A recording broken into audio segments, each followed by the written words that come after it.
All right, welcome back to Third Man In. I'm Zack Phillips, and tonight, breaking down game number 15 of the Toronto Maple Leafs regular season, moving to 8-5-2. And wow, what a performance from this Leafs team. What kind of team is it that we're looking at here now with these guys? Because coming off a win against the Flames last night, unfortunately I wasn't able to watch it following along with the box score. I ended up kind of going back and watching some of the highlights. But, I mean, you get up big, blow the lead to Calgary, a team that hasn't really been playing that well to start this season, but then find a way to get it done in a shootout there. You got Vancouver coming into town here tonight. This has been one of the hottest teams in the NHL, a guy in net who's basically up for the Vezina at this point in time, it feels like. You got the guy who's competing for the Norris, potentially the Hart Trophy, Elias Pettersson going for the Hart. Like, you've got Canucks on that team who are playing unbelievable, helping propel this team to what's been an unbelievable start to the season for them, much higher than where they were expected to be at this point. And you come in here, Samsonov in net, find a way to get this one done here. I mean, it was a little bit of a tough start. It felt like you go into the second period, you're still looking at it, sitting here saying, hey, we only got 3 shots right now. What the hell is going on? But they find a way. And ultimately, by the end of the game here, you're looking at what felt like a pretty complete team performance, whether it was guys pitching in defensively or a good game from Samsonov or guys sticking up for each other. John Klingberg looks fine here tonight. Even I was seeing a tweet there from Jonas Siegel as I was about to go live. John Klingberg played 19 minutes in his return to the Leafs lineup. Goals, 1-0. Scoring chances, 7-2. High danger attempts 5-0. Expected goals, 60%. Like, this game went in his favor here tonight. I think that the entire, he was hurt thing was just a protection layer thrown in by the Leafs, the PR team, Sheldon Keefe, just to kind of sit there and take a little bit of the heat off of him for a guy that was obviously healthy scratched. He gets signed in the summer, gets $4 million. He's a new player to the team, and he's had a rough start. He's been a guy who has been universally pointed as a player on this team who has had a tough start to this season, and pretty much everyone has kind of gotten involved in the idea that, like, yeah, this guy's not being so good here. And yet, comes out tonight and plays really, really well. Plays really, really well. All right, well, if you see there on the screen, yes, this is something that we can do here now. As of the other day, I was monetized on the channel, so Super Chats are available. If the top bars there aren't going to work, I'm not really sure what's going on. This is obviously the first time we can run with this, but if they're not, I'll figure out how to get those things updated there, because I do think that would be pretty cool to have here on the streams, but I also do have a new animation for people. First ever Super Chat.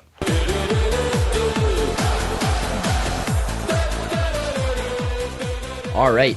Shout out to Urban Droid for the first super chat. I do appreciate that.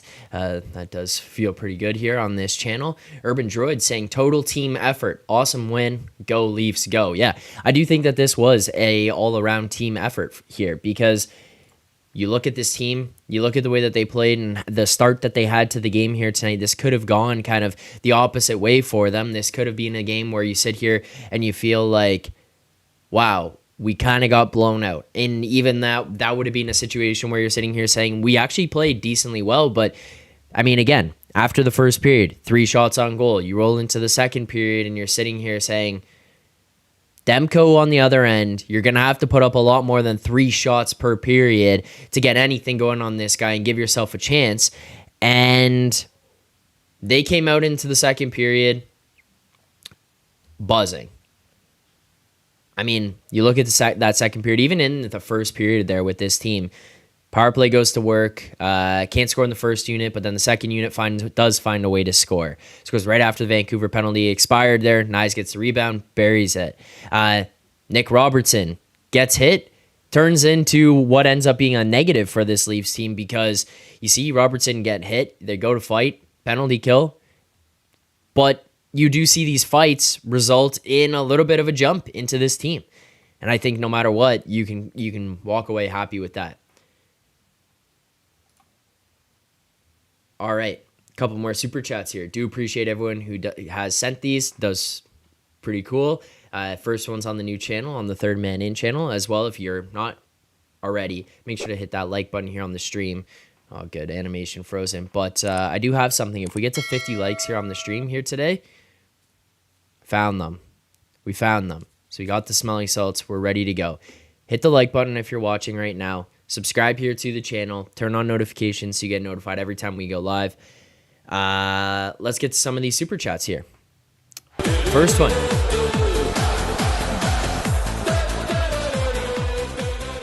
John LeBlanc.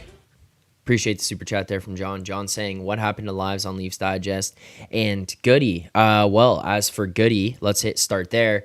Goody had kind of stopped doing them there anyways towards the end. Basketball was a little bit more of his focus, and then he was just between work, life, and his love for basketball.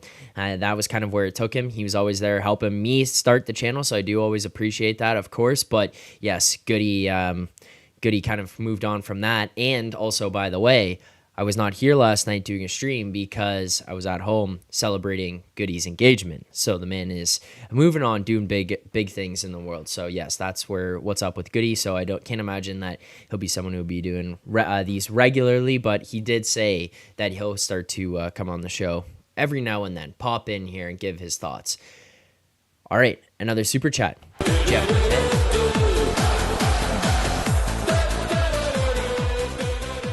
Shout out Jeff McKay for the super chat. Do appreciate that. Jeff saying, best all-around game so far this year. Nice to see them give a damn and fight for each other. Right. I agree. Now, look, I'm going to have a little bit of a pushback on this, and I know people are going to be pissed. 6 1/3 is going to be very frustrated. Yeah, you get some pushback, but it's guys that you've traditionally seen do that. It would be Mark Giordano, and it would be Max Domi, who obviously hadn't done it here in Toronto, but has done that throughout his career on any team that he plays for. He's got an edge, and he's got a little bit of feistiness and nastiness to his game. I still do want to see a little bit more jam come through for guys like Matthews and Marner and Tavares even, because I think if those guys start to show it, it can kind of ripple through the rest of this team, the rest of this roster, and sit there and say, hey, we give a damn, we'll fight for you, we'll stick up for you, so you can get that out of them. But I do think that this is a positive, because if you're going to watch guys stick up for each other and respond to these hits, these are things that you don't see from this Leafs team in years past. Even to start this season, somebody gets blown up, there's a massive hit, and there's no response. People just don't respond to it. People don't have any type of stand up, stick up for your teammates, nothing. So, I don't know. It is nice to see. It is nice to see. Let's continue to read through the chat here. A lot of stuff going on, so we'll read through that. I do appreciate the super chats. Appreciate everyone subscribing, liking, all that kind of stuff here on this channel. It does mean a lot, and it is noticed for sure. And again, 50 likes, we got the salts again. So hit that like button. Currently sitting at 27 here on this stream. Donnie Does Dishes. Oh my God, they might win their 4th game in regulation. Yes, they did win their another game here in regulation. But on top of that, it's against a team that has not lost really in regulation so far this season. I mean, you're looking at a Canucks team that has gone through basically the majority of this season on an absolute heater of a run to this point in time. And even with that, you look at the last, I think they were 8-0 in regulation or something like that, dating back into early October. It's been an incredible start for this team. I mean, yeah, it's great to get a regulation win here tonight. The old-fashioned dad, finally a win to be proud of. Secondary scoring. Tough responses, under 4 goals, hot opponent. Yes, that's another key thing. Even looking at last night's win against the Flames, it was great to be able to get that win. Great to be able to hold them off and not let them complete the comeback. But that being said, again, poor or rough defensive performance essentially from this team, because giving up 4 goals consistently like this, I think we can all admit this is not conducive to long-term success.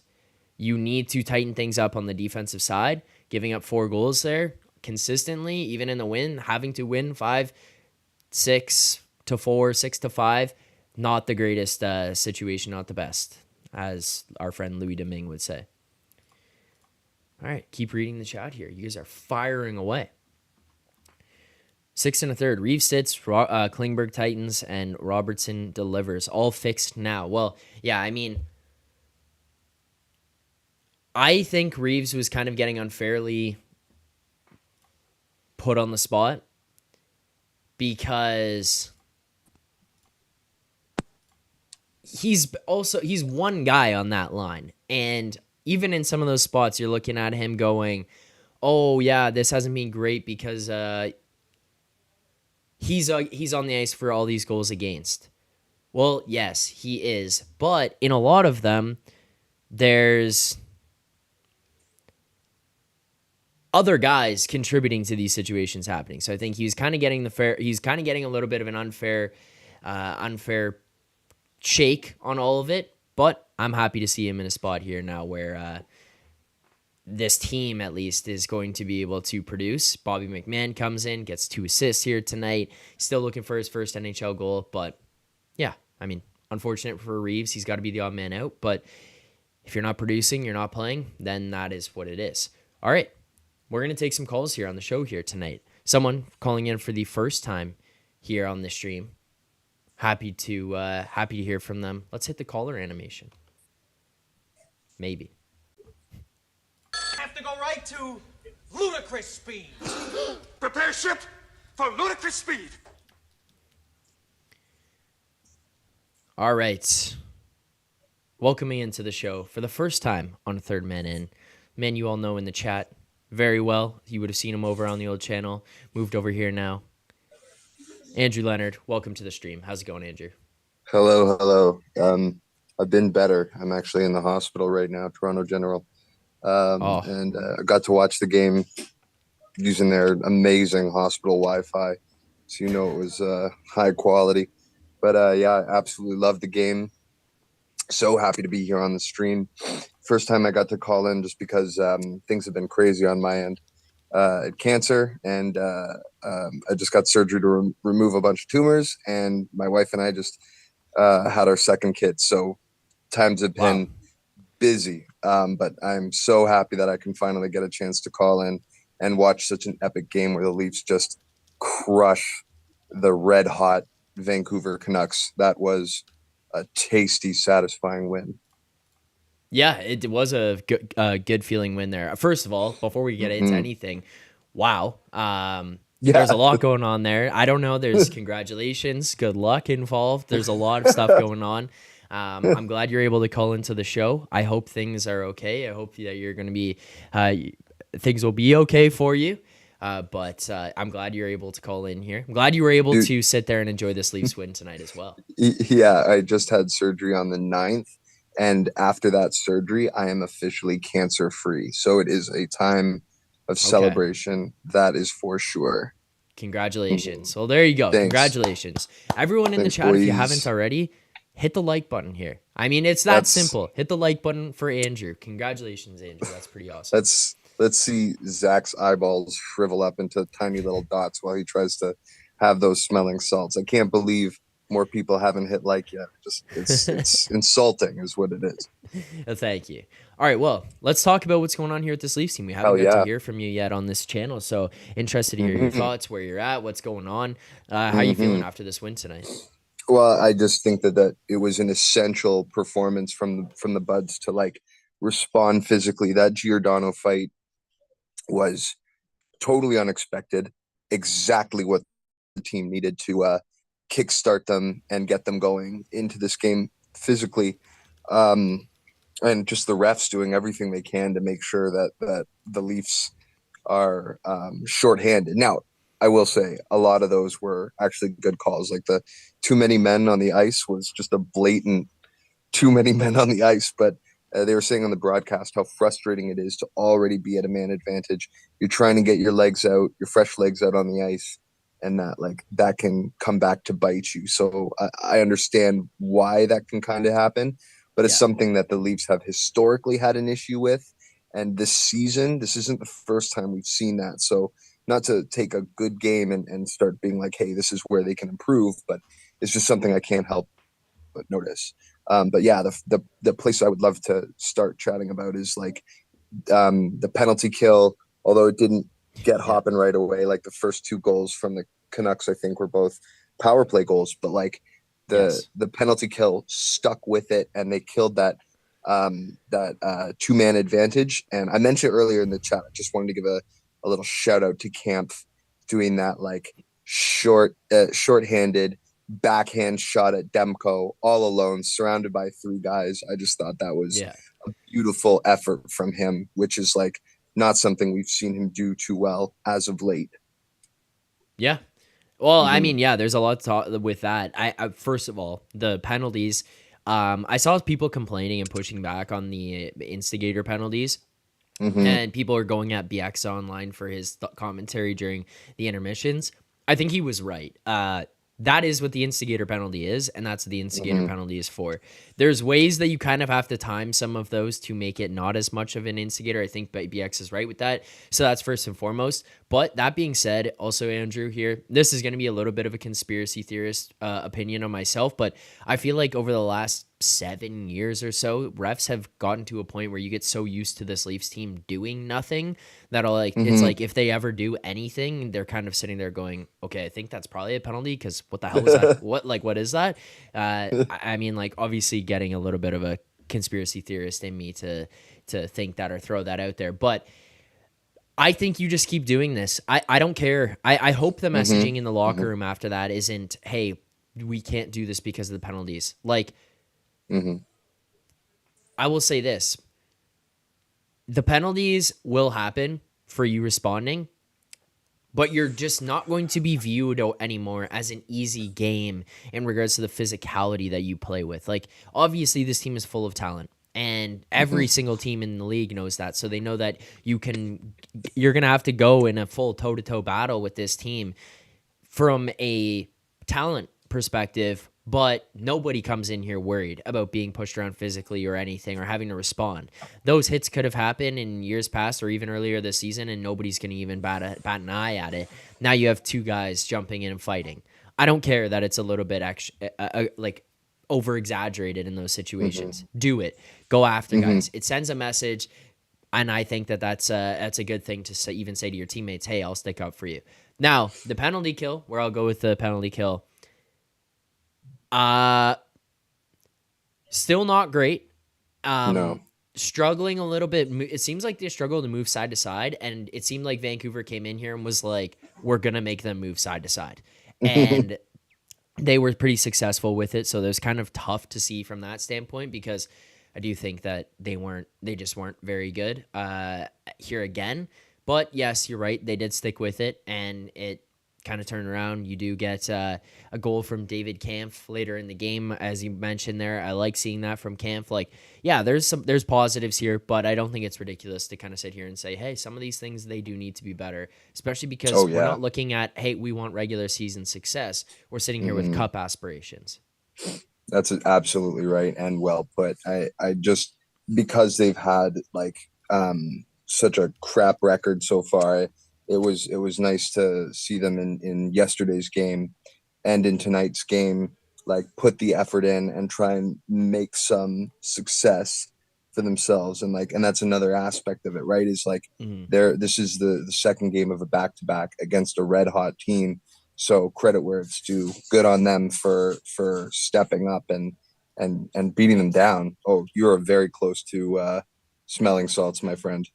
Yes, I know. I'm looking at this here. We're one With dread away. in your eyes.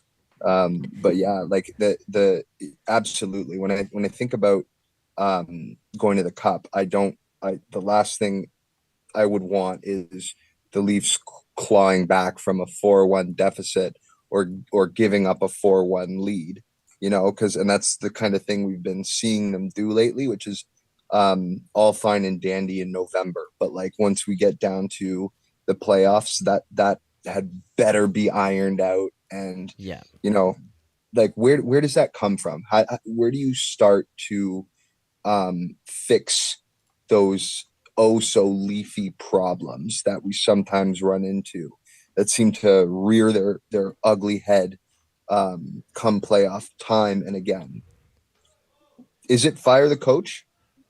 I know we just won 2 games in a row, but like that's what I keep hearing everyone say. Is that what it's going to take? Like, yes, I think so. I think it's maybe a change there, but maybe it could be as simple as him changing the messaging. And I think the other part of this too that could save him and maybe make it not as much of a issue for him, but it's the top guys can buy in and start to show everybody else that they're going to be fully bought into the system. This is the way that they're going to play. And that really saves Sheldon Keefe's ass and just makes a lot of pressure come off of him. So I'm still not sold on this guy. Yes, 2 wins. I'm really still not.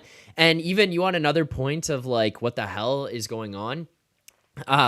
We talked about the penalties that were taken and how many.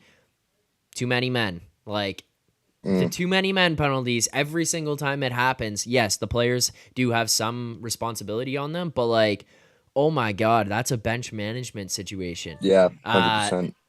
And it feels like there's maybe a lack of communication or over communication or too much confusing communication. I don't know what it is, but it's been abysmal, and it's been a real problem ever since he's been here. So that needs to get cleaned up, and it just kind of tells you it, or at least tells me, like, this guy struggles still with managing the bench. But I mean, hey, to your point, what can happen?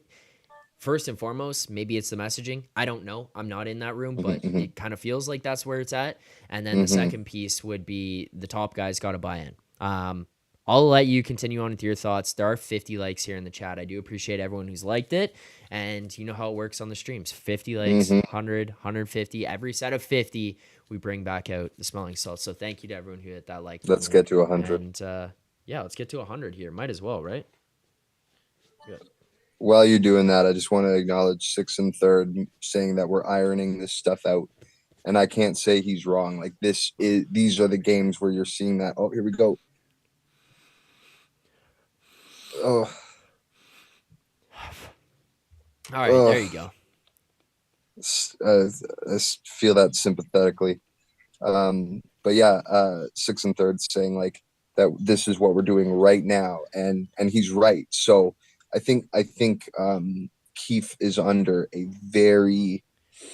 he's on very thin ice, considering that like this year started almost identically to last season with some serious struggles right at the beginning, and then they went on that crazy run through November that was just wild. And you know, it'd be nice to see that again, but as you were mentioning earlier, Zach, like we're not after regular season success at all. Frankly, I don't give a shit about the regular season. So I don't think anybody does anymore. Well, 6 and 1/3 does a little bit, but I don't think outside of that. You can't blame the guy. He wants to have a good time on a Wednesday night in November. Yeah. Or what night is it tonight? I have no idea. Saturday, Andrew. Saturday night in November. There you go. Yeah. I'm all addled on the medications. All right, it's all good. It's all good. And I mean, look, 6 and 1/3 saying our November run last year under Keefe was a nice tight team D. Correct, but that was also like the November run, right? This wasn't something that maintained through to the playoffs. It was something that was a problem come playoff time. It's something that's been a problem with this team for a long time. And yeah, they do have these runs where they go on magical goalie runs or offensive runs or whatever it might be. It's more about the consistency. Can these things stay consistent? Can you keep that within your system? Can it be in your identity? That's kind of what we're still waiting for on this team. That's the verdict that is just like, we need to know, can they do that? Because that's the teams that have success. And also bringing that up, like, hey, you have a run or you're ironing things out. It's not like every team that wins the Stanley Cup has this monster start to the season, but like look at Vegas, Boston, Tampa's for the most part, obviously a little bit different this year, but like looking at these teams different each year, it's like they don't seem to have a problem coming out of the gate hot. So yeah, you just kind of want to see that be a little bit different for this team. It's like come out firing and let's rock for 82 Yeah. games. But Well, yeah, and to be fair, I think like for example, winning back-to-back games is essential for making that spot in the playoffs. Like I don't remember the exact numbers here, but Edmonton is like way outside of a playoff spot, and they were like going into the season like the cup contender that everyone was considering. yeah, And look at them now, and like yeah. that those points that they're missing from this part of the season are going to hurt them later. So it's really great to see the Leafs. I can't even say they stole these points because they actually just like outplayed the Canucks tonight in basically every conceivable fashion after the first period was over. I would agree with that most for the most part. Yeah, and I mean you look at even the expected goals of the game here tonight. I saw Dom tweet them out. I haven't been able to. The site that I was using before to get the numbers on this seems to have put it in a different area, and I can't seem to find where it is. So that's been a little bit of a struggle. Has pissed me off a little bit. But in terms of the expected goals, not really seeing Mm-hmm. it. But yeah, it was pretty close. I don't think this was like a domination. I think this was like a 50-50 kind of game in Right. for the most part, but the Leafs win the expected goals battle here tonight. Sometimes you just need to be able to do that. You get it done against a team that's playing incredibly. Oh, actually it was the final ended up being 3.79 here to 3.55. But like again, it's like a 50-50, and if you take out that Mm-hmm. first period like you're bringing up, the rest of the way, I think for this Leafs team was very, very strong because I think Very Vancouver pretty smooth. much had that first period, and then after that point in time, it felt like the Leafs woke up, felt like they were ready. Mm-hmm. People Anything are else that wanting you're to looking call at in, my here? friend. Yeah, I was Yeah, gonna just say that like I just want to thank the community for following you to this place. Like Leafs Digest, I think if any of you guys have even looked at their videos of what they're doing now, not to talk crap about a competitor, but like it's just not the same level of quality. And it's like it's really nice to be here at this channel that's all your own. And it's cool to see you like running and gunning, Zach. Like you are such a hustler, not the bad kind, ones who work hard. So keep it up, man. You're doing a great job. And Gordon wants the link. I think he should definitely call in. A few other people are asking for it. Um, but yeah, I love the chat. You guys are awesome. It's so great to see so much of the old community here, and it's growing, yeah. which Well, is I do awesome. appreciate that, and I appreciate you helping bring everybody over here. I know that was a little bit of a battle for us to try to get things going at first, but I know there's people reaching out right Mm-hmm. away. Yourself, Joe. I know like Joe, Spencer in the chat here, different people. Arish had all reached out handshake trying to line figure out where I respect. was going. Yeah, like everyone was kind of doing their way, doing their best to find their way over here. So I do appreciate everyone who followed me, and I appreciate those who helped other people like yourself, Andrew, bring over other people here as well. So yeah, Yeah, not going to touch on what those guys are doing now. It's not leave it the at kind of that. videos that I think I Leave it at make, that. and yeah, so I'm glad to continue to be able to continue to make my make things my way here. That's the best Mm-hmm. way to put it. But yeah, Mm-hmm. thank you, Andrew. Appreciate No that. problem, man. I'll probably hop out now so someone else can hop in. I know they're hungry for it. All right, sounds good. Well, thank you very much for calling in here tonight. Congratulations on everything. That's a lot that you're going through right there. So, Oh yeah, shout out to Andrew, absolute warrior, and yeah. congratulations on the other things going well in your life outside of that, having a kid, that kind of Hey, stuff. when you So, started Discord, I'll post pictures of the newborn there. all right, sounds good. Yeah, I got to figure that out. If anybody knows how to make a proper one, send me a message because I got to figure out how to get this going. But Sounds good, man. yeah, We'll sort sounds it good. out. Thank you, Andrew. Take care, man. Good night. All right, there you go. Andrew Leonard calling into the show here, giving his thoughts on where this Leafs team is at right now, how the season has gone so far, and pretty wild story for him for this Leafs season so far, just in his personal life there. So pretty crazy stuff. Thank you to Andrew for calling in. Now we're gonna get to our next guest here, and it's someone who is a fan favorite amongst the community. I want to see everybody hitting that like button before we welcome him in here. But as we do, as always, let's play the music. Okay. Don't go changing. Do it your way. Go down blazing. Don't go changing. Do it your way. Go down blazing. Sugar, spice, everything nice. Have a little class and do it right. I gotta say the way I feel. That's right. Buttercup, this is serious stuff. I love the people. You ready? Go. I don't get enough time in this show. I love the people. How's it going? Good to see you. Good to see you. Good to see you. How you doing? Lovely to look at and delightful to see. Love the hat. A wise guy, eh? You look good, really. You look good. Don't go changing. Do it your way. Go down blazing. Don't go changing. Do it your way. Go down blazing. Doing that one for the old grapes. Go down blazing. You want to talk staples on Saturday nights, institutional segments that go on, the things people are waiting for. Gord's Corner is up there of one of the most anticipated segments in all of North American hockey. Gord, welcome to the show again. Hey, good morning, Zach. Good morning. Yeah, I guess I was going to say Saturday nights, but also Sunday mornings for those of you not in North America. But good morning, Gord. On the other side of the globe. Yeah, good to see all the regular names in the chat. Good morning there, lads. Yep. Mostly lads, I see. There's a few lasses that drop in from time to time, but yep. Mostly lads. Good to see all the regulars in the chat. Good to see you, Zach. I watch you guys throughout the week, but as I said, that's the middle of my school day, and it's usually in between classes. If I have a spare, I'm on it, but I can't. I'm in the teacher's office, so I can't listen. So I usually just gauge what you're saying by what's going on in the chat and how animated you are, and who people are throwing stones at in the chat. I can figure out what's going on. So yeah. Anyway, there's a lot to talk since last time I was on here. A lot to talk about. So I don't know where you want to get started, but well, I'll give the floor to you here. Where do you want to get started?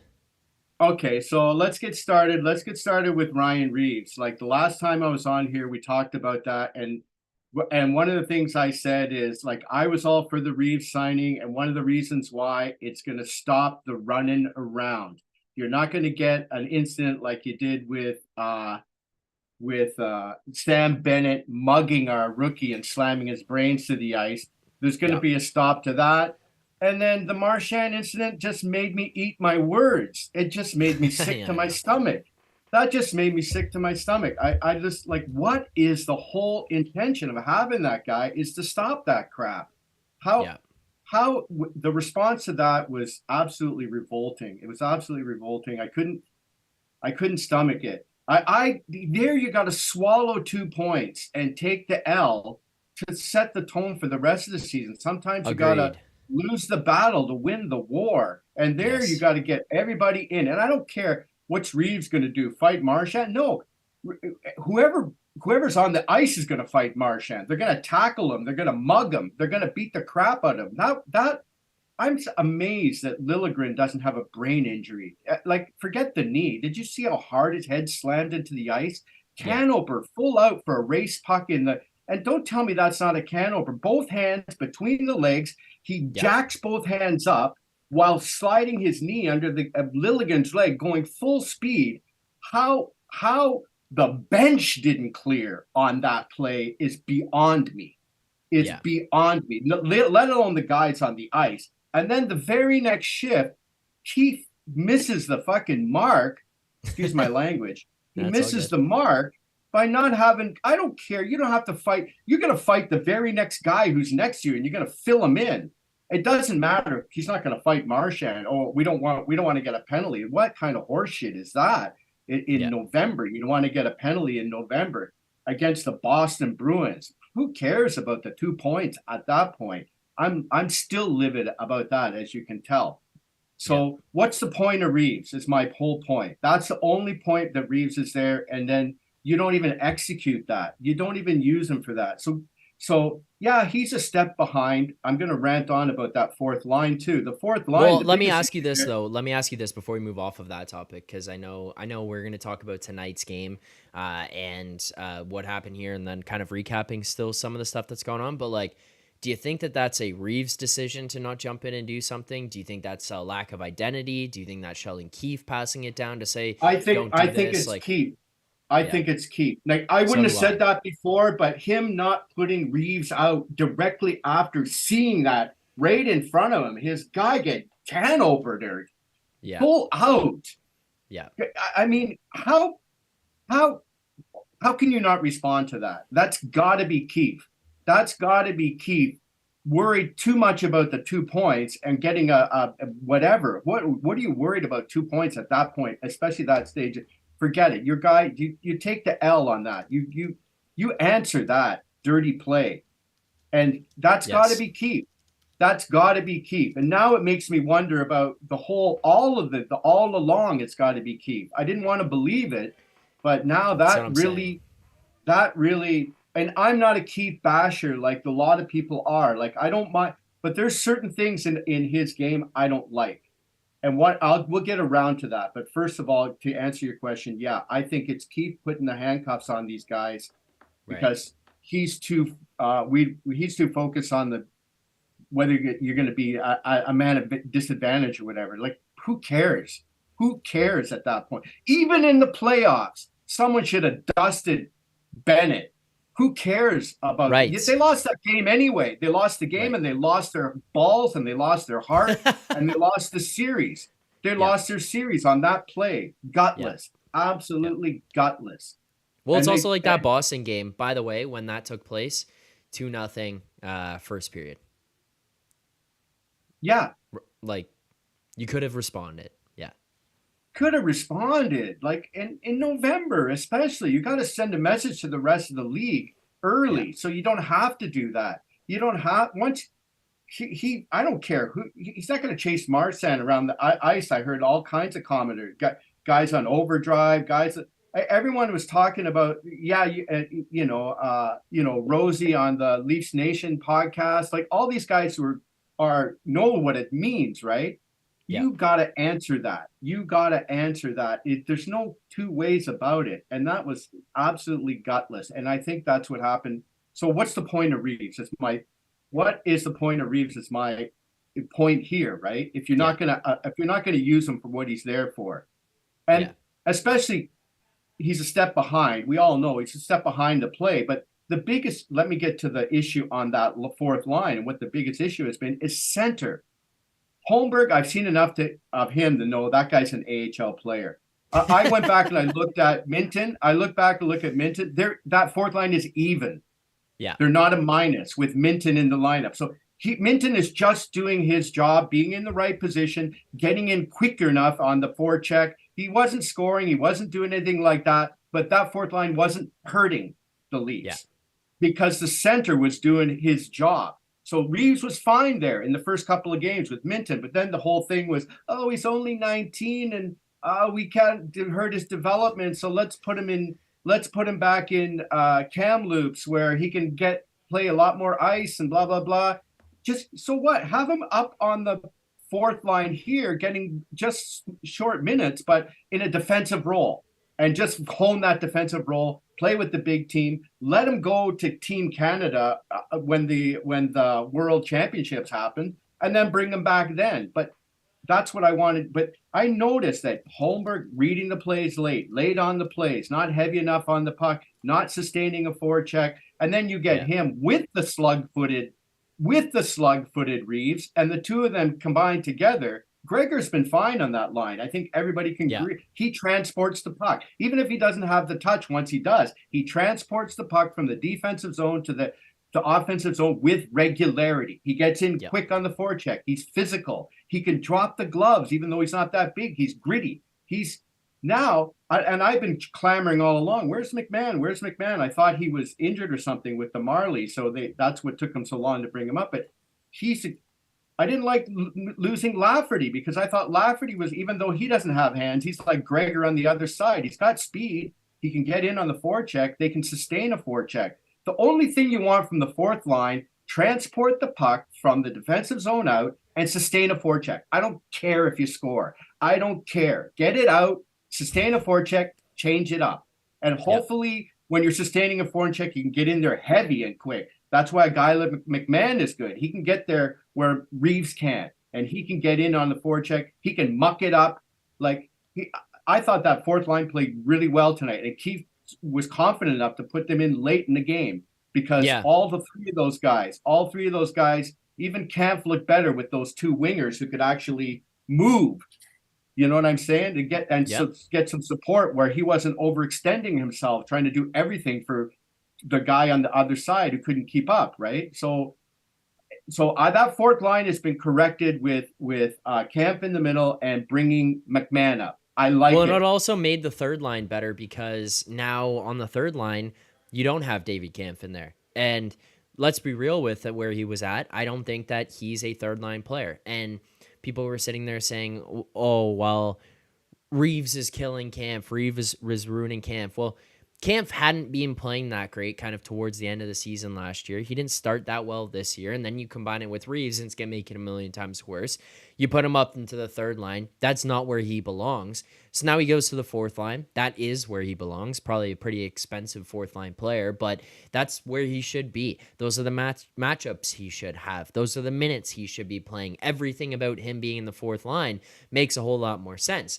Now the third line also can actually take on a line identity, because if you have David Kampf on that line, guess what? No matter what you try to do, a line with David Kampf on it can never and will never be anything that has to do with offense, because he is just a guy on the ice with a stick.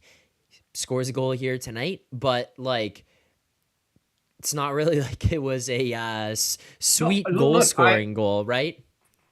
I 100% agree with what you're saying here about Kampf, and that segues perfectly in what I want to talk about next, which is Domi as a third line center here, because we talked about Domi last time being outside of the play, or I did, and I noticed he was. I don't know if you noticed before they moved him to center, he's outside of the play all the time. He's hesitant. He doesn't get right in quickly on the forecheck. He kind of hesitates and he gets caught between both. So he was kind of lost on the wing. But at center, now he's more aggressive and he looks way more comfortable at center and he's way more into play. And Kampf drops back. And I don't really care about the contract and he's an overpriced guy for a fourth line. He's an ideal fourth liner and he's a good defensive player. If he's with other good defensive players, he's a good defensive center. And it's good to have a good defensive center on the fourth line who can also kill penalties, which he does well. So you get a guy in a fourth line, maybe not getting him as many minutes, but he's well rested to do those PK minutes. You know what I'm saying? Defensive zone faceoffs. He's good at that. I love that McMahon up with Gregor. That line, we're gonna love it. I guarantee you. As that fourth line, we are gonna love it. And Robertson coming in to also to boost up that third line. The three of those guys are just buzz. They're not physical, but and it's consistent across the three, right? Like all three of them have the same thing where it's like not big guys, but not afraid, fast, good playmakers, can get things done, have a scoring ability. Defensively aware to be in, like F1 is always up high, but the two are buzzing, really attacking in F1. And if the puck goes to the weak side, F1 goes in deep, and then the guy who's on the outside rolls up high. They're always doing it really well, that third line. So they're in good position, and they're getting a lot of turnovers from that up F3 guy who's up high, who rolls up. I've noticed a lot of times they just punch it back down into the corner and get a quick shot off in the slot or a play on net or keep the cycle going and goes back the other way. That line is really, really working. That line is really working well. I like everything I see except in today's lineup. Okay, with McMahon in the lineup, that's a different team with that configuration without Reeves fucking plodding along on the fourth line, and then. I mean, come on, we got to call a spade what a spade is, right? Yeah. So, and like I said, he's a good 13th forward to have. If you get some team that's a run around team, but you got to take the cuffs off of the guy. You can't put him in the lineup and then put the handcuffs on the guy. You can't do it. Well, it's the same thing that I was thinking with the other guys on the team, where people coming here in the chat after asking, what's wrong with Bertuzzi? What's wrong with Domi? What's etc. Like, my honest thoughts on it are, I think that they were being asked to play a way that isn't their style of hockey. And I don't know what happened with Klingberg there, but first and foremost, Bertuzzi was very clearly being asked to not be Tyler Bertuzzi. Max Domi was playing on the wing. He was being asked to be like this skilled playmaker, which he obviously has that, but that's not his entire game. He's a feisty guy. He needs to be in battles and in grinding and like trying to like. I think putting him at center, putting him at center takes him off that leash, because now he's comfortable at center. He had his best year at center in Montreal, where he got 80 points. He was at center on that team. He's good. He's a good center. He's quick. He's not your typical prototypical big center, but he's quick, and he's you could see I swear, man, he was outside the play. He's a step or two outside the play as a winger all the time. It was noticeable to me. I go, oh my goodness, I see a totally different Domi at center. His game is totally different. He agreed. Attacks the game. He attacks the puck. He attacks where he's a little bit hesitant on the wing, trying to roll in. I don't know if it's adjusting to the Leaf system or how Keefe wants to play. One of the things I want to get back to the Keefe game that I don't like is this: they're cheating on the transition. They're so keen on the transition that a lot of times guys will blow too quickly. They're not tight enough. On breakouts, for example. The one thing I liked about Babcock's system was their breakout was deep. They always start deep, so that the weak side winger, not the guy on the wall, the weak side winger would be coming basically through the crease and then come up through the low slot. So if there's any turnover, he's in a good defensive position. You know what I'm saying? And the guy on the wall is below the hash marks. He's not up high where you can get a pinching defenseman break up the play. He's down. Yeah. So his system was low.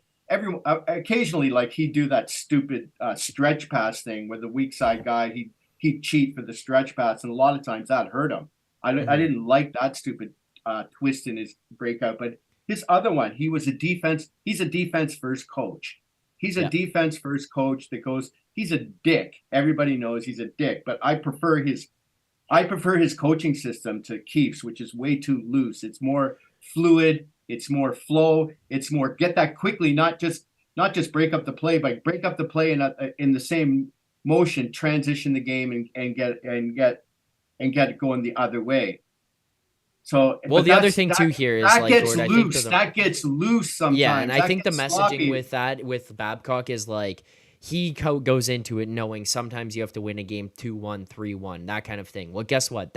Those are the games that you win, and how you have to win games in the playoffs when it matters more than anything. Because in the regular season, you can play loosey-goosey, run and gun, score 6 goals a night, all you want. But then it is not played that way. It's not officiated that way, whether people like it or not. But it's not in the playoffs. So you have to learn how to get to a point where you can learn how to play those defensive games and be successful in them. So yes, that's where I'm at with that. I do agree on that point. Let's talk about Nick Robertson here.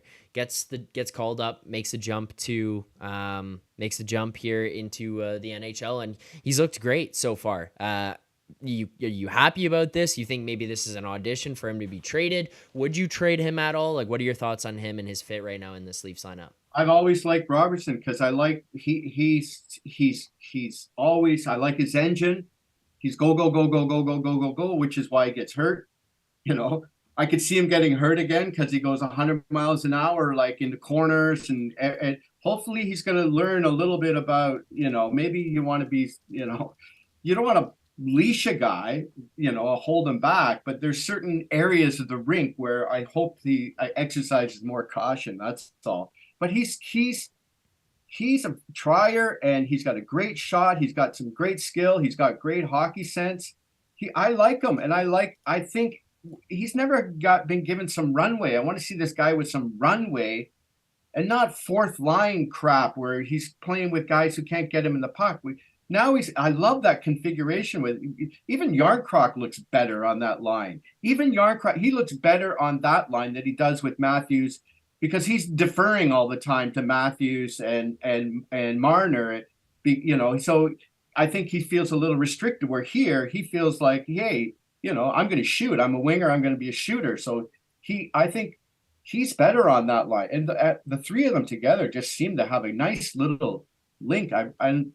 To me, Robertson, high skill, great shot, great engine, good hockey sense. He's smart. He's in good positions all the time. I don't know. I feel that this guy could be a 30-goal scorer in the NHL. He could be a 30-goal scorer, and he's young. So some of those big contracts are going to run out someday, and you need some guy, and we got to trade some picks again. So if I could, I wouldn't trade him, and I would trade the first that we have, even though people might not want to give up. We got some young guys, Minton and Cowan and Nyes, and if you hang on to Robertson, we have all these guys. But you're noticing I'm not mentioning any defense in those names, right? Which is the problem.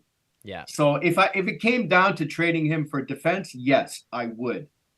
But that said, I would try as hard as I could to make another deal that didn't involve him because I've liked him all along. And I still think he's injury prone just because of his size and the way he attacks the game. And he's reckless. He skates. There's a few times tonight I go, oh my goodness, like he could have got his head knocked off with Cole there. Lucky escaped the injury there, right? Yeah. Because he's quick and he's always.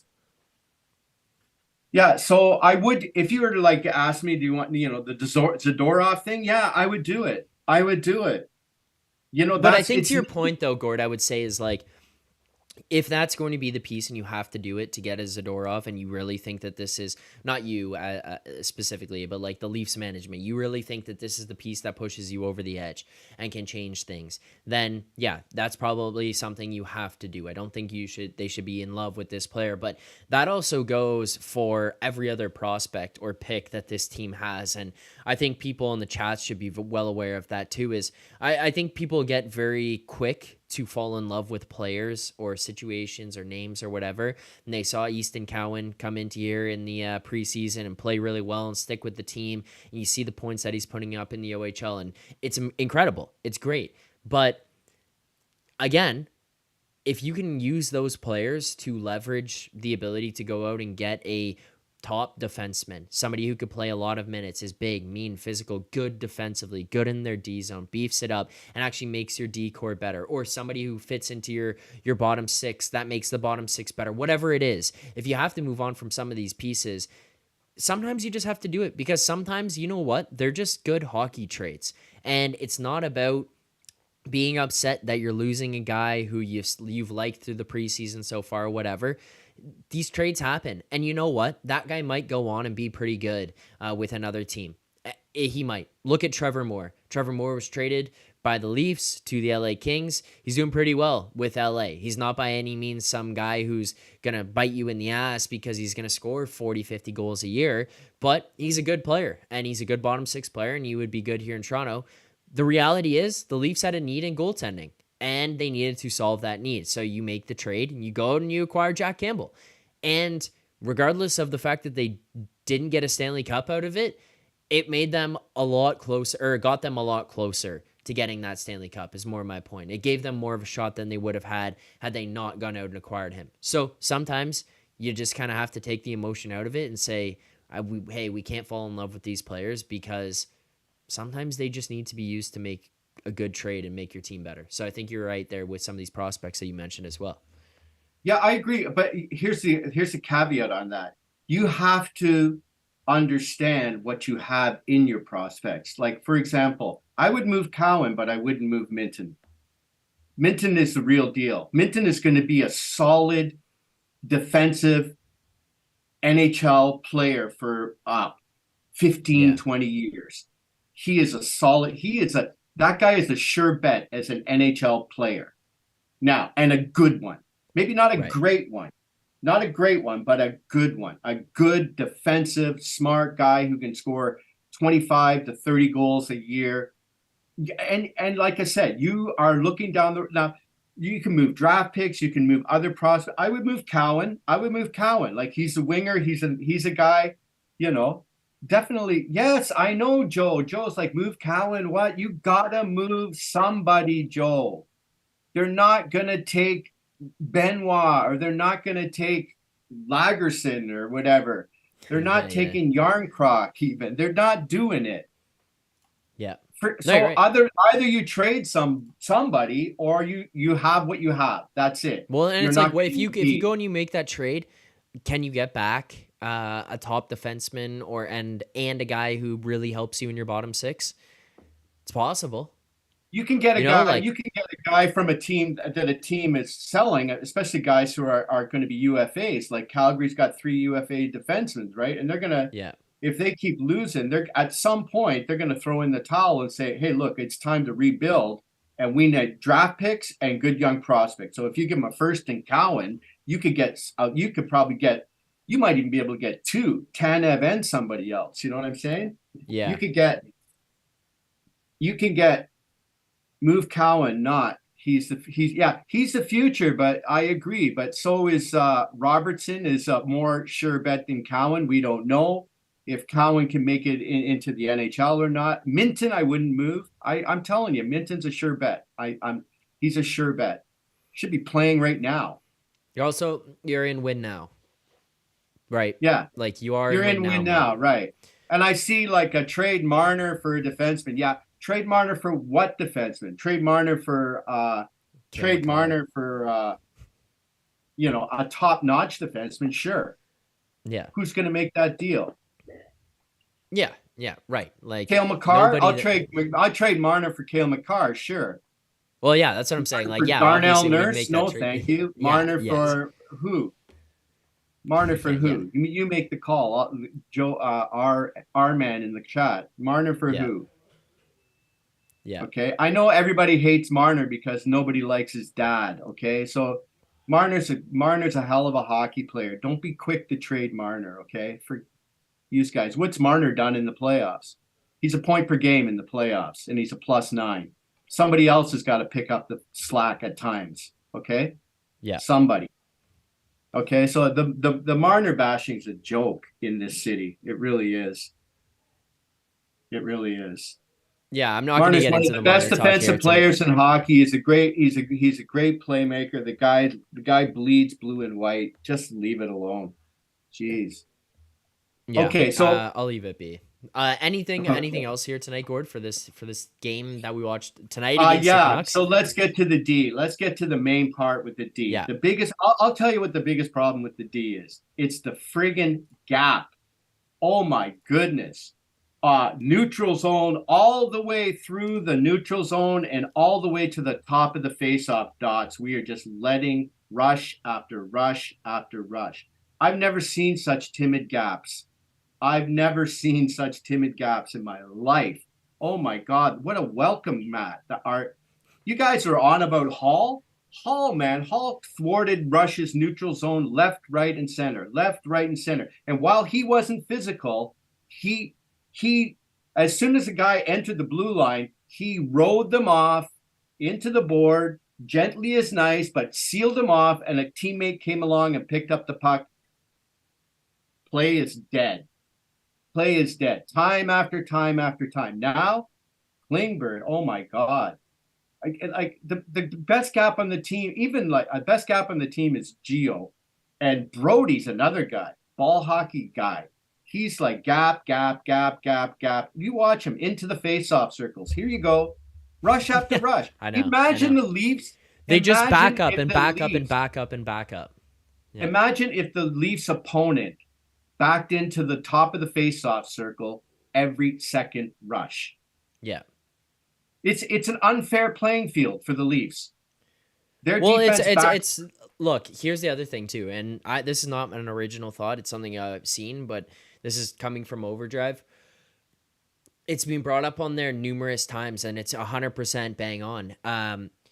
the Leafs D, when the puck goes in their corner and they're being forechecked, they are getting hounded and being pounced on right away, hit like it is a hurricane coming in there after them with physicality, pushing them around, whatever it is.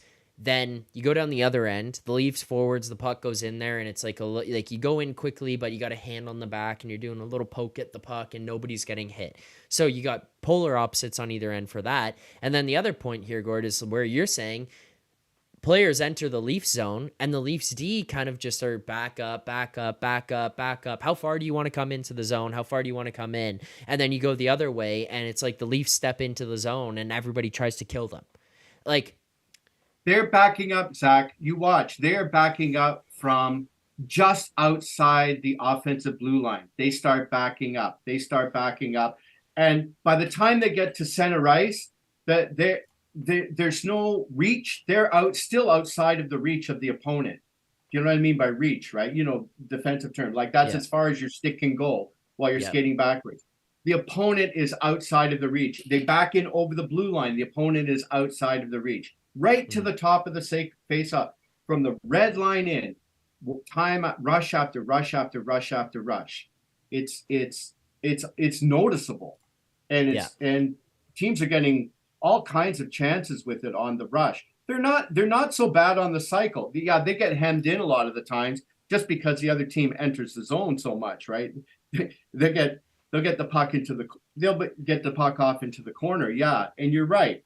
In terms of the Leafs forecheck, this is one of the things I think it's Keefe's coaching, right? Keefe's coaching, like he wants that quick transition. So instead of going in there and just sealing a guy into the boards and letting the other guy, your teammate, pick up the loose change, they're trying to do the little poke and, the flyby and get the puck come out the other end and curl it around and make a play, right? Yeah. They're cheating for offense rather than going in there and stealing on the forecheck. You got to think defense first all the time, even in the offensive zone, and that's separating the guy from the puck. But they don't. They go in there with the little, like you said, one hand on the back and a little poke check with the other, trying to loosen that puck and turn it over and do that quick transition play. They're so keyed on the transition in every part of the rink, even in the defensive zone. You'll see that a lot less just hard seal. There's times I go by, wow, even guys like Bertuzzi, like there was a plum opportunity for a shoulder there, and you tried the flyby, and the problem with that flyby is sometimes it doesn't work, and when it doesn't work, you got the puck's going the other way in odd man rushes or uneven and uneven plays, right? So it's loose, man. You can see their game when it gets loose and stick checky and cheating on offense, on their breakouts, trying to get the little separation plays. Guys peeling outside for offensive opportunities when there's still a 50-50 play happening, say on the boards. There's a 50-50 puck happening on the boards. Who knows who's going to come up with that puck? And we got guys flying by the play, hoping that our guy's going to win that puck, and when they don't, they fly by the other winger who's now sliding into the slot, who's going to have a good shot on net. Yeah, you can see that time and time again. Still, like those things have to clean up. They won last night, they won tonight. It's great. We're all feeling good, but there's a lot of slop in there. There's a lot of looseness, and there's a lot of slop in there still. Yeah, this is something that I've kind of been on about here, and people get mad because they say, oh, well, we won the game tonight, can't we be happy? But there's a lot of things that need to be cleaned up within it.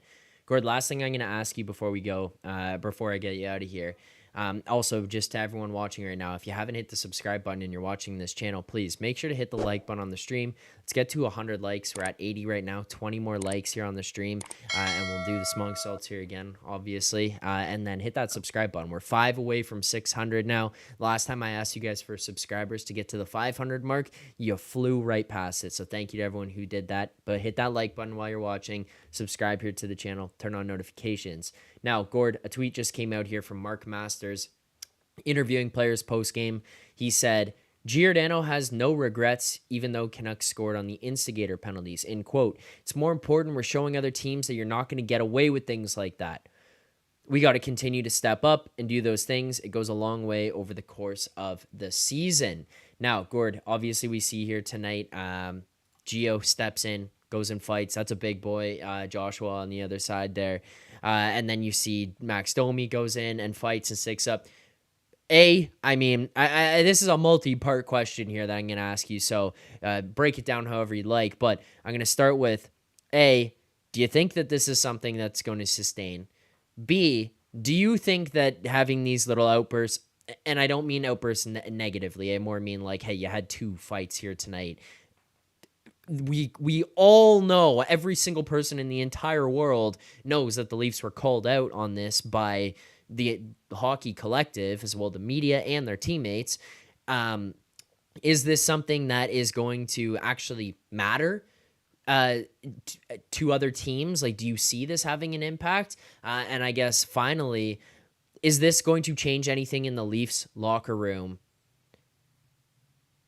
And do you need to see maybe more star players jumping in and joining into this outside of just Gio and Domi here for this to actually start making an impact? Yeah, I think that Gio's fight, just that those kind of things galvanize a team, right? Like you just feel like, yeah, way to go, Gio. Like what a scrap, by the way. Like that was a long scrap, and those guys were throwing. They were throwing. That was just that wasn't one of those typical wrestling matches. Nice scrap. And by the way, what about the headshot to lead to it? Like that's a shoulder to the face. He's got a big welt right on his cheek. Like how was that not called a headshot? I don't know. That's a shoulder to the head directly. So Gio was great to hop in there, and what a scrap that was. What a great scrap. Yeah, that galvanizes the team, man. I think that almost galvanizes the team more than having a guy like Reeves come in, because that just says like anybody on the ice when that happens. You know what I'm saying? Like you don't F with us. That's more my point is like obviously a guy like Gio or Domi will step up there. Like, do you think that this matters for the team? I think it does. Yeah, I'd love, that I would love to see McMahon drop the gloves and just ingratiate himself with everybody, fans, teammates included, right? So then you know who I want to see fight? David Kampf. Have you seen the photos of him without his shirt on? I know. Have you seen that guy doing like one-legged squats? Yeah. One-legged squats with like 250 pounds or something. It's like, what? Yeah. Yeah. But who knows? You can be strong as heck and not know how to fight, right? It's hard to tell, right? Some guys know how to fight, right? Yeah. Some guys just got, I mean, look at Domi. He's just, 5'8", 100. Yeah, doesn't care. 70 pounds, maybe. Yeah, 100%. All right, Gord, before we get you out of here, I'll give you one last thing here. A hot take, prediction, or just anything you want to say, final remarks before we're heading out. Oh man, hard to say. We're all waiting for that other shoe to drop and see what they're going to do about the D, right? Of course, if they don't address the D, then the Leafs are sunk, right? I think my final thought is I like the configuration of the forward now with Domi at center. That third line is buzzing, and I think they can sustain that. I think they can sustain that. Knock on wood that they don't get hurt. I think they can sustain that. I like of course, Nylander's a beast. What happened to him? Oh my goodness. Yeah, I know. He's just a beast. Like we didn't even talk about Nylander, and like I, for one, it's like one of the biggest Nylander bashers for the first 7 years, and he's just turned things around remarkably. So good for that. So they got 3 lines that are buzzing, and if that fourth line can. Good game tonight, Gregor. Like good game, Gregor. I mean, I like it. I like McMahon there. I really like it. The D's got to get fixed. We all know it. The D, something's got to be done about the D. So who gets traded is the question. who gets traded, right? So I would say trade that first, and maybe Cowan. If you can get Cowan in the first and get a decent D for that, then I would do that. If you could get Cowan in a first for like Tanev and Zadorov, do you think that's possible? No way, eh? There's too many other teams bidding for D, right? Yeah, I feel like there's just going to be too many other people involved, and like that market's going to start to pile up. But I think that you could get both. I just don't know that package itself gets it done. I just don't think one D is going to do it. Not for the Leafs. They need two. Yeah, they need two. Look, not a sexy. They don't need the. They don't need the. You know. Then they got to make the money work, right? So you got to get somebody that's probably swallow. You got to get rid of Klingberg, right, and swallow his contract. Well, yeah. Look, but it's a 1-year contract, so you got a team. Yeah. You got to almost wait for the deadline, because that's not going to matter, because that team's out of the playoffs and they don't have to pick up the contract next year. They just don't. So you just get a team to eat that, right? They're almost going to have to wait for that. For the March, what is it? February, March. It used to be February. Is it March now? March, I think. Yeah. March. Yeah. Okay, so they're almost going to have to wait to the March deadline to make the big deal, but they need something maybe sooner than that, and get a guy. And it doesn't have to be the sexy guy, but a solid guy, a solid number 4 guy if they can. Zadorov. Yeah. Look, first, okay, so Klingberg for Zadorov. What do you think about that? It's too much. That's too much, eh? Yeah. You think so? Yeah. How good is Zadorov? That's the question. Klingberg, you're just getting rid of the contract, so it's the first in the Cowan for Zadorov, right? Yeah, correct. And the thing to me is that you have to remember Zadorov is a UFA at the end of this. Okay. That's why I'm saying this is too much. Yeah, he's a UFA at the end of the year. Okay. So that's what I'm saying. Like, yeah, that's too much. Those guys that are in Calgary right now, they are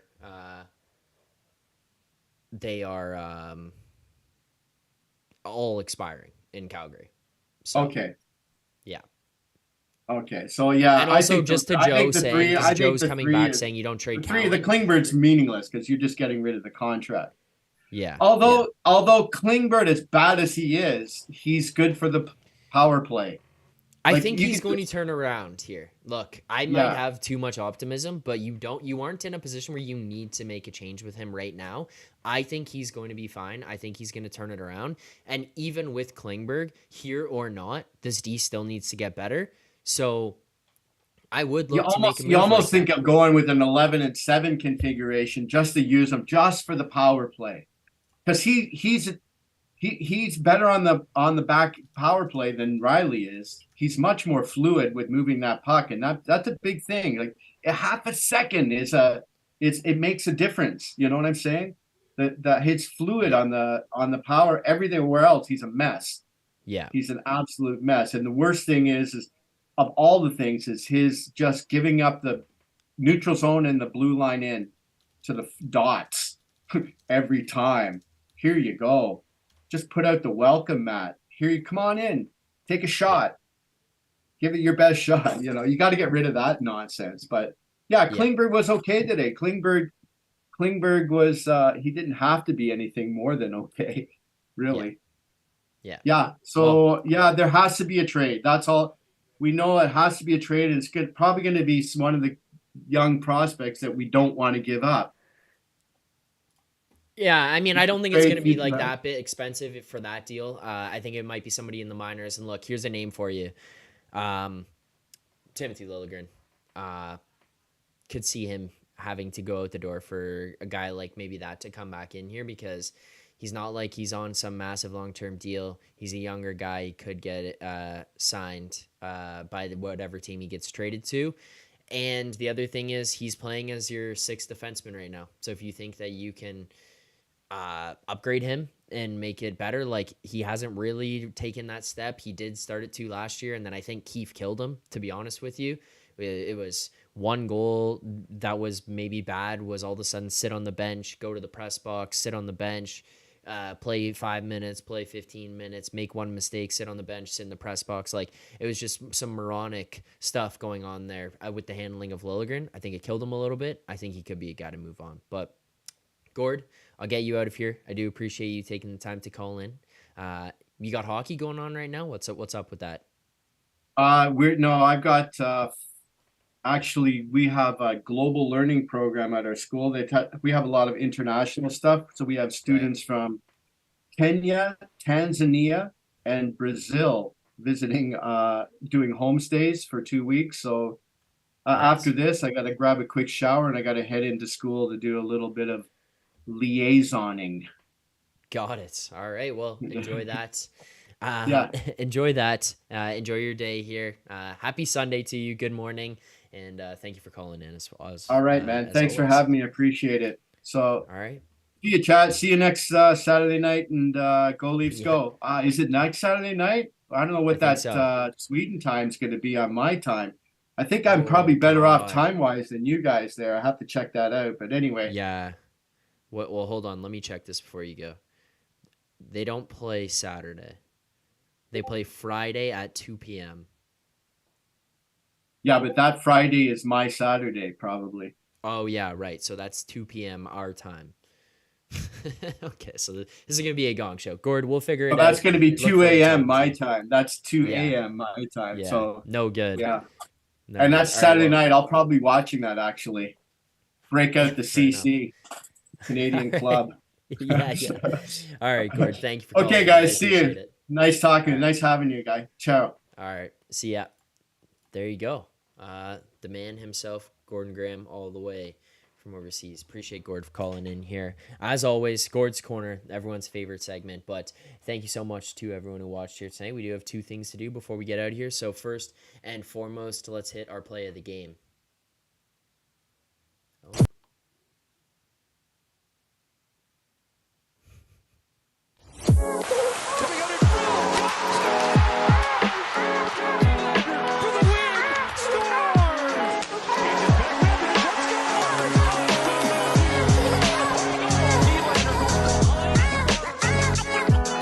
All right, play of the game. Play of the game for me, I think, is going to have to be the Nylander goal. 15 consecutive games. He starts with game one of the season, 15 straight here with points that he gets, and yet another goal here tonight. And it was a great goal leading up. The execution, the final of it was not so great. Cutting across, having the patience, driving around, tucking it in. Obviously, Myers ends up being the one to put it in and not Nylander, but it still counts as Nylander's goal. Myers on Vancouver. But yeah, that's going to be my play of the game because that Nylander goal as well. 2-2, second period. And as we talked about with Andrew, you say, hey, second period, you came out and started to take it and go your way. That was kind of one of those moments you looked and went, hey, wow, what a play that was by William Nylander. So shout out to him. That's going to be my play of the game. Now, finally, one last thing that'll do here. Grades of the game. You want answers? I think I'm entitled. You want answers? I want the truth! You can't handle the truth! All right, grades of the game. You want the truth? You can't handle the truth. Grade of the game for me here tonight is going to be a B+. We're not fully into the A's. We're not sitting here saying this is an exceptional game. Vancouver kind of took it to them a little bit early, but I did like what I saw out of the Leafs in terms of having some response. You see Gio jumping in, fighting. Domi jumps in, fights. Stick up for your guys. That's a massive thing there. Samsonov has himself a pretty good night here as well. This penalty kill to me still in a spot where I think they stink. I mean, I don't think that this penalty kill is very good. I'm hoping to see it start to turn around. You let in 2 power play goals in the first period there, but you do get a good win against a team that's been playing really well to start this season. Has had some good luck going their way. B+. I still, you don't really want to come out and have to fight from a deficit, but you find a way to get through it. You would get a good win here at home in a back-to-back spot nonetheless. So B+ for me. I do appreciate everyone who tuned in here tonight. Thank you so much for the support here on the channel. You did help me get to a point where we're monetized now. We got the super chats back. I'm going to bring back the channel memberships. We'll get something going across the bottom of the screen. It came up over the last 2 days, and I wasn't able to get to a point where I could go and build out everything for everybody, but we'll have the emojis. We'll have animations. We'll have the channel members on the screen, all that good stuff. So again, as always, thank you to everyone who is subscribed here to the channel. Whew. Thank you to everyone who subscribed here to the channel. Thank you to everyone who hit that like button. If you haven't already, go right now, hit the like, hit subscribe, turn on notifications, all that good stuff. I do appreciate everyone for tuning in, for all the support here. Thank you very much. Leafs fans, look forward to seeing you throughout the course of the week. There's only 2 games coming up over the next 12 days, so we'll just continue to put out videos talking about things that are going on. We see a lot of trade rumors, signing rumors, Patrick Kane, Zadorov, Tanev, all that good stuff. We'll talk about all the different things about going on with their trips to Sweden, and as well, AAA 1313. Can we get a podcast version? I'm looking into this. I'm going to see what I can do. I don't think it makes sense for me to just fire it up on my own somewhere. I want to get it into a certain platform. I'm working on trying to get it into that platform. If it does happen, I'll let people know, but I also would rather people just come and watch the YouTube. It's a better place for us to all go and chat, I think, but we'll talk about that. Few games coming up here over the next little while, so we'll just break it all down, but 1 subscriber away from 600. Hit that subscribe button if you're watching it live, if you're watching it back after. Thank you to all the supporters. Can't wait to see you guys all very soon. Break down these Sweden games. Should be an exciting time. But Leafs fans, thank you so much for tuning in here tonight. Game 15 in the regular season. 5-2 win.